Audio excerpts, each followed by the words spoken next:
Bonjour à tous. Aujourd'hui, je fais la vidéo FAQ, fameuse vidéo FAQ. Après 2 mois d'inactivité, je pensais pouvoir retenir un rythme de une vidéo par semaine en vacances, ce qui normalement se tient sans trop de problèmes. Malheureusement, je ne m'en sens pas capable, clairement. Et puis en plus, là, je retourne faire mes études comme tout le monde, j'ai une rentrée. Et ça risque d'être un peu compliqué encore pour continuer à faire des vidéos. Je vais essayer de me débrouiller pour en faire dans mon appartement. On va pas faire bon ménage, je pense. Mais on va faire comme on peut. Moi, j'ai envie de vous dire un truc, commençons la FAQ, tout simplement. Alors, la première question qui m'a été posée, c'est quelle est ta réplique préférée? Ma réplique préférée, c'est la Vector CRB de Chris. Donc, je mettrai une photo évidemment à l'appui. Soit en HPA, soit en GBVR, parce que c'est deux technologies qui permettent d'avoir du gaz, donc un certain recul, même s'il n'est pas excessif. Franchement, la forme est folle de la réplique. L'histoire autour et son utilité aussi. Parce que dans la vraie vie, en fait, elle a un mécanisme qui permet, en théorie, de réduire le recul d'une manière assez ingénieuse, je trouve. Et c'est également, pour ceux qui connaissent un peu, mon arme préférée sur Call of Duty Ghost.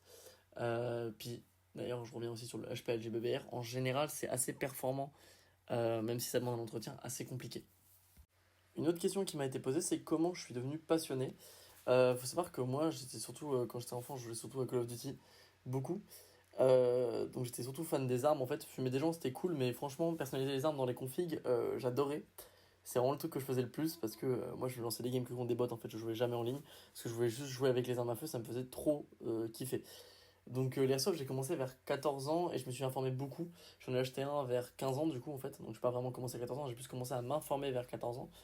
15 ans et demi du coup j'en ai acheté un, puis ensuite j'ai continué à me cultiver sur le sujet, à en acheter d'autres répliques et à essayer de mon côté autodidacte à comprendre un peu ce milieu qui est assez vaste. On va passer à une autre question qui m'a été posée et qui franchement, elle par contre, j'aurais pu en faire une vidéo franchement parce qu'elle est assez intéressante. C'est combien coûte par an la pratique de l'airsoft? Alors moi, comme j'en fais pas actuellement sur terrain, parce que j'ai pas le temps et j'avais pas l'argent au moment où j'ai commencé la chaîne, je peux essayer de vous faire une approximation à peu près du simple tir de loisir et de la pratique en elle-même hors RP, car le RP est généralement plus cher que le jeu classique. Euh, Parce qu'en fait, il faut acheter des accessoires spécifiques et des répliques aussi, des fois qui sont spécifiques au RP. En général, par année, sans compter l'achat d'origine des répliques et l'équipement, comptant le transport, les billes, les batteries, l'entretien des répliques, ton gaz, les entrées aussi sur les parties d'airsoft, en général, en occasionnel, donc une fois à peu près par mois, on est entre 250 et 400 euros. Euh, Après, bon, une fois par mois, je trouve que l'estimation que j'ai pu en faire est un peu haute. Après, bon, comme j'en fais pas franchement sur terrain, si vous en faites sur terrain, n'hésitez pas du tout à m'en parler. Franchement, ça m'intéresserait beaucoup d'avoir vos retours là-dessus. On va dire 2 fois par mois plus des événements, on est plus autour de 500 à 800 euros. Et par contre, si on y va vraiment à beaucoup d'events, on fait des upgrades sur nos répliques, on y va très régulièrement à des parties, on est entre 800 et 1200 euros. Après, franchement, les fourchettes que j'ai trouvées sont assez hautes, je trouve. Ça me paraît un peu extrême de péter 500 euros dans un mois pour 2 événements, enfin pour un événement et deux parties. Donc bon, ça c'est à voir. S'il y en a qui peuvent communiquer leur budget à eux, n'hésitez pas. Franchement, ce serait super intéressant qu'il y ait un peu un échange là-dessus. Et, euh, et voilà, moi je sais qu'en tir de loisir, franchement, à part le gaz et les billes, t'achètes rien d'autre en fait, à part ta réplique en elle-même. Et encore, t'es même pas obligé d'acheter du gaz, t'achètes un spring. Donc franchement, ça va. Je suis autour de à peu près même pas 30 balles par mois pour du tir de loisir classique. On enchaîne sur une autre question. Quelle réplique était ma première réplique? Vous l'avez déjà vu plusieurs fois sur la chaîne, c'est le Glock 17 Gen 4 de chez WE. J'ai choisi cette réplique parce qu'elle était simple d'utilisation d'entretien. Elle était pas si chère que ça en fait. Et je trouve que ça avait de la gueule franchement. Et en rentrant dans le magasin, d'ailleurs je vous conseille fortement d'acheter en magasin et pas du tout sur internet. Si vous êtes débutant, vous aurez des conseils qui sont super intéressants. Il y avait tellement de répliques en fait que je voulais que globalement j'ai plus choisi celle qui m'était conseillée que celle que je voulais parce qu'en fait je les voulais toutes. Donc globalement autant que je choisis celle qu'on me conseille. Et on m'a conseillé celle-là parce que c'est la plus classique. Et au moins t'es sûr de pas faire de faute là-dessus quoi. Alors, une autre question qui m'a été posée, et franchement, c'est très intéressant, c'est est-ce que les répliques d'occasion sont fiables et où les trouver? Comme tout, dans l'occasion, tu risques des problèmes. Enfin, si évidemment tu tombes pas sur une réplique à chier, mais en général, l'occasion, enfin, faut pas se leurrer, on peut tomber sur des trucs un peu merdiques. Donc évidemment, il faut tester toutes les fonctionnalités de la réplique, vérifier, enfin la démonter globalement quand vous allez voir une réplique d'occasion pour vérifier son état. je conseille pas du tout, même si la description dit que le mec l'a joué que 2 parties et tout, je conseille pas du tout de la commander directement et de l'acheter comme ça. Je conseille fortement de vous déplacer pour aller vérifier la tronche qu'a la réplique. Donc renseignez-vous d'abord sur comment démonter la réplique. Si le propriétaire veut le faire devant vous, c'est une preuve de bonne foi, donc autant le faire. Euh, En fait, je déconseille aussi parce que franchement, c'est assez abordable. Neuf, ça peut le faire, franchement. Donc moi, je préfère me pencher sur du neuf et acheter moins de répliques plutôt que d'en acheter beaucoup et pas être sûr. On peut les trouver en général sur les sites comme Airsoft Occasion ou Occasion Airsoft. Enfin, ils ont juste inversé. Mais franchement, vous tapez Airsoft Occasion sur internet, vous allez tomber directement sur ces deux sites. C'est des sites qui sont assez connus, c'est assez simple à trouver. Et bien sûr, tu regardes toujours le risque hein, de l'occasion. Mais après, tu peux aussi tomber sur des pépites, des mecs qui vendent un truc qu'ils ont vraiment pas utilisé beaucoup. Ça peut être intéressant. Alors, une autre question qui m'a été posée, c'est réplique pas cher pour commencer. Alors, moi, je conseille si tu as vraiment un tout petit budget du spring, si tu sers juste à faire du tir simple, à découvrir un peu ce que c'est ce milieu. Tu feras pas de partie avec un spring, hein, franchement, faut le faire. Donc, en général, tu fais pas de partie avec un spring. Mais en secondaire, grand max, je dirais, mais ça reste un peu limite. Euh, Après, quand j'entends spring, j'entends plus réplique type pistolet ou fusil d'assaut ou pistolet mitrailleur. Pas, mais en spring, hein, bien sûr. J'entends pas du tout les répliques type fusil de précision. Parce qu'elles, elles sont en général en spring, des fois par case, et elles sont très performantes. Donc, globalement, un spring, c'est très simple. Moi, j'avais un pote qui en avait un à l'époque, c'était super. Franchement, j'ai adoré. C'était très très intéressant parce qu'en fait, t'as toujours en fait pour recharger, tu dois tirer la culasse en arrière. Donc, t'as toujours un peu ce délire de tirer la culasse en arrière pour chaque tir. C'est assez plaisant, je trouve. Euh, Ensuite, tu peux te péter dans du gaz ou une réplique électrique. Alors, électrique, je vous conseille pas du tout, mais alors pas du tout, celle en culasse mobile. Parce qu'apparemment, c'est assez archaïque de ce qu'on m'a raconté. Évidemment, par gaz, vous aurez généralement du blowback. Vous pouvez ne pas en avoir, ce qui va dire de 40 € à peu près le prix d'une réplique. Donc ça peut être intéressant. Et sinon, les répliques type fusil d'assaut ou pistolet mitrailleur, là en électrique ou en GBBR, je vous en parle pas, ça monte très vite autour de 180 à 300 €. Mais ça dépend aussi de la réplique que tu prends. Certaines sont assez abordables. Moi, je sais que ma Scar, je l'ai payé 180. Je trouve assez abordable pour ce que c'est. Ça dépend aussi de l'utilisation que tu veux en faire. Mais un Spring, en partie, c'est un peu compliqué, quoi. Alors, on va poser une autre question aussi. Celle-là, je ne m'y attendais pas du tout. C'est que penses-tu du FAMAS et du HK416?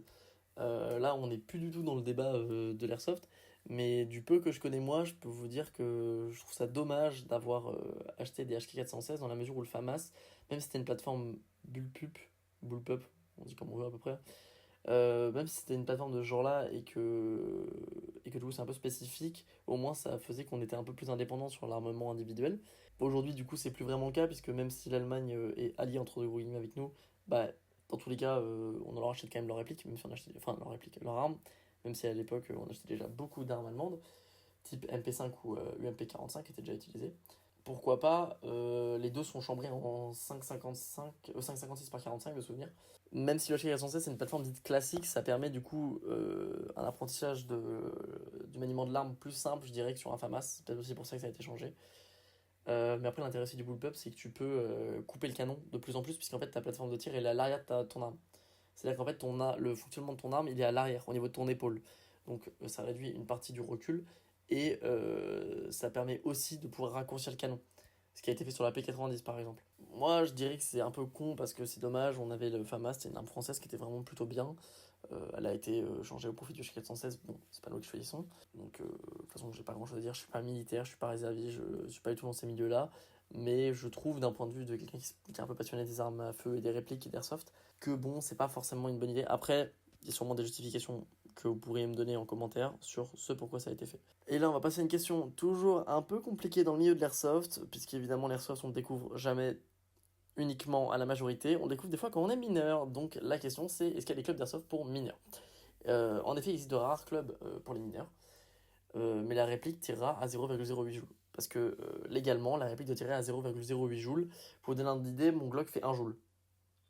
Et quand on se fait tirer dessus, ça claque, mais c'est pas non plus excessif. La réplique, elle a un truc comme 30 à 40 mètres de portée, ce qui est déjà beaucoup. Mais c'est pas non plus voilà, excessif encore une fois.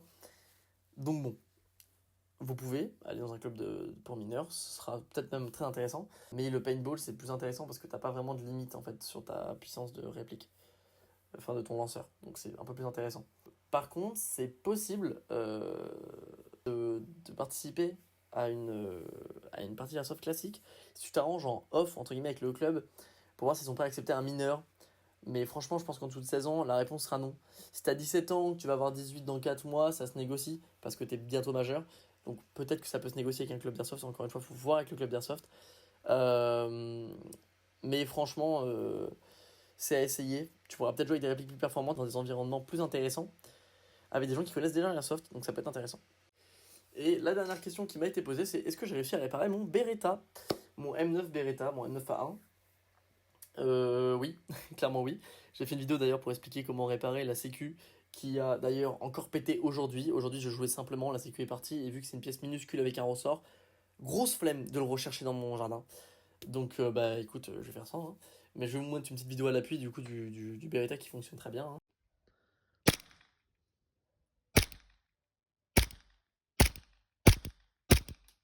Si tu parles, la personne qui m'a posé la question, si tu parles de la partie de ma réplique qui était pétée au niveau du chargeur, c'était une simple pièce qui avait été démontée en fait, donc c'était au début, donc je savais pas vraiment comment ça marchait. C'est une simple pièce qui avait été démontée, donc rien de grave. Voilà pour cette FAQ très simple, très courte. De toute façon, moi je suis très content de répondre à des questions.